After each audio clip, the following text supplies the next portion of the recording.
Hello everyone, आप सभी का स्वागत है यूनिक ब्लॉगर निधि के एक नए ब्लॉग में।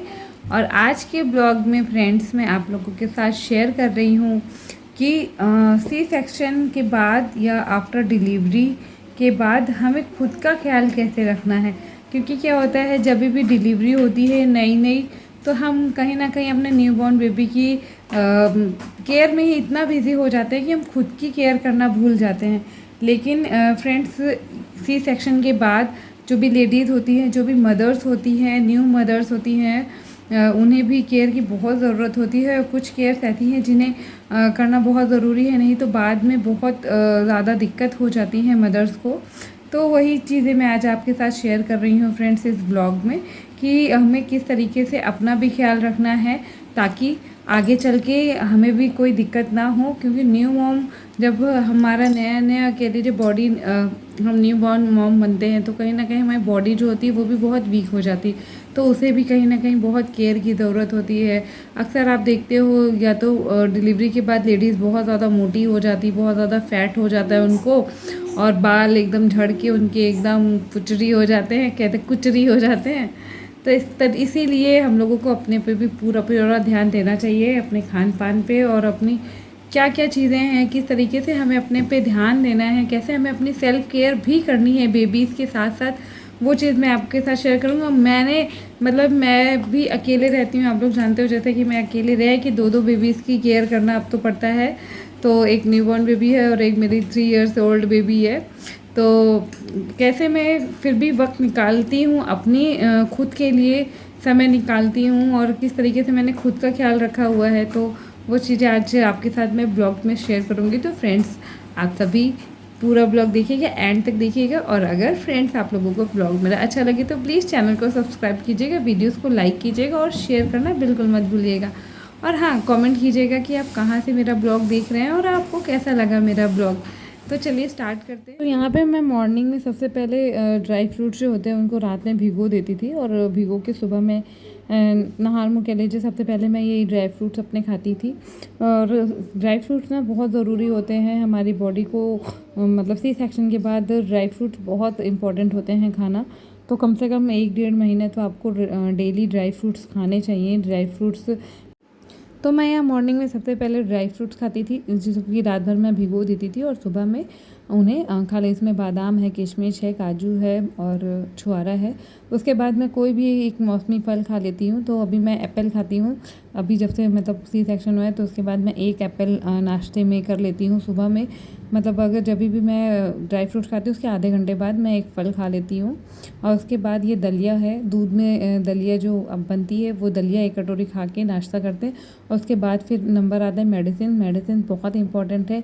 जो भी मेडिसिन आपको दी जाती है इसमें कैल्शियम और आयरन तो 6 मंथ के लिए दी ही जाती हैं, बट टाँकों की हीलिंग के लिए भी कुछ एंटीबायोटिक कुछ और दिनों के लिए दी जाती हैं। तो यहाँ पे देखिए कितनी सारी दवाइयाँ हैं मेरी जो मुझे दी गई हैं खाने के लिए। और यहाँ पे ये है मेरी कह लीजिए जो भी कहिए, ये यशी हैं जो कि हमेशा मुझे मेडिसिन के टाइम पे आ जाती हैं कि मम्मा मैं मेडिसिन आपको खिलाऊंगी। तो जो भी मेडिसिन खानी होती है वो मैं इन्हें निकाल निकाल के हाथ में दे देती हूँ। उसके बाद ये वो सारी मेडिसिन सीधे मेरे मुंह में खिलाती हैं कि कहीं मम्मा मिस ना कर दे कोई भी मेडिसिन।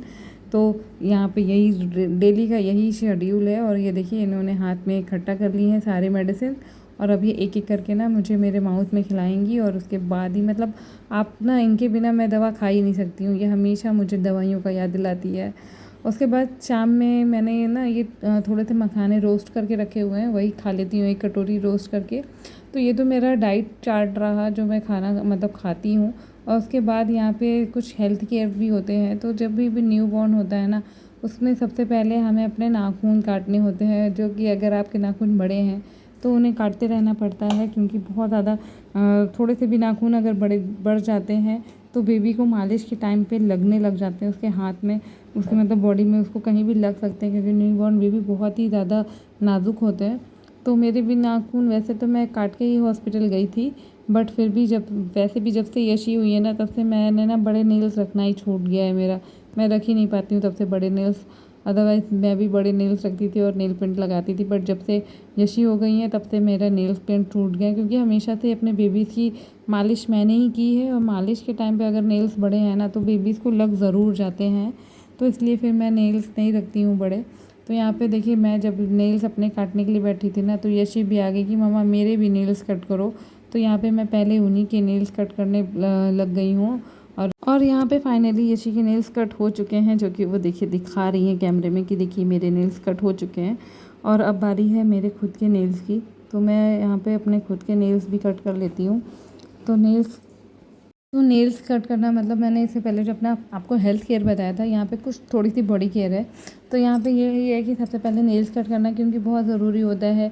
अगर आपके नेल्स या तो आप शेप में बढ़ाओ या फिर बिना शेप के जब नेल्स आपके बढ़ते हैं ना, तो बहुत ही ख़राब लगते हैं वो। तो इसलिए मैं यहाँ पे वीकली अपने नेल्स कट करती रहती हूँ। अपने नेल्स कट करती हूँ, साथ में अपनी दोनों बेबीज़ के भी नेल्स कट कर देती हूँ। मैं यशी के और अपने जो छोटा न्यूबॉर्न बेबी है उसका भी नेल्स साथ में कट कर लेती हूँ। तो हम लोग वीकली या 15 डेज़ पे नेल्स कट कर लेते हैं। मतलब जैसे ही थोड़े से भी बड़े होते हैं ना नेल्स, वैसे ही हम कट कर लेते हैं। तो यहाँ पे देखिए कितने ही बड़े हो चुके हैं मेरे नाखून और कितने ही गंदे लग रहे हैं। मतलब कि मुझे हॉस्पिटलाइज़ थी मैं, तो नहीं समय मिला। उसके बाद घर आई तो थोड़ा सा प्रॉब्लम हो गया हेल्थ के, तो नहीं कर पाई। बट फाइनली आज मैंने नेल्स अपने कट कर लिए। और अब आइए हेयर केयर की बात। तो हेयर केयर में यहाँ पे हम ना ऑयलिंग करना है, बहुत ज़रूरी होता है। कहते हैं न्यू ममाज जो होती हैं, न्यू ममाज होती हैं और डिलीवरी के बाद सबसे ज़्यादा बालों पे इफ़ेक्ट पड़ता है। कहते हैं बाल बहुत ज़्यादा झड़ने लगते हैं। तो इस समय हमें ना डेली के डेली अपने बालों में ऑयलिंग करते रहना चाहिए। तो जब भी मतलब नई मेरा डिलीवरी हुई थी, तब तो वैसे ही मैं सरसों का तेल ना उठा के ऐसे ही सर पे रख लेती थी। मैं सही से अच्छे से नहीं ऑयलिंग कर पाती थी। बट जब भी अभी थोड़ा मैं बेटर फील करती हूँ, तो इसलिए मैं अच्छे से अपनी ऑयलिंग करके हेयर में मसाज खुद ही से कर लेती हूँ। क्योंकि यहाँ सब कुछ खुद ही करना है, तो मुझे खुद ही सेल्फ केयर करनी पड़ती है। तो यहाँ पे यही अनियन ऑयल है ममा अर्थ का, वही मैं यूज़ कर रही हूँ। तो यशी को देखिए, यशी भी मेरी हेयर ऑयलिंग कर रही है। तो मतलब बहुत अच्छा है।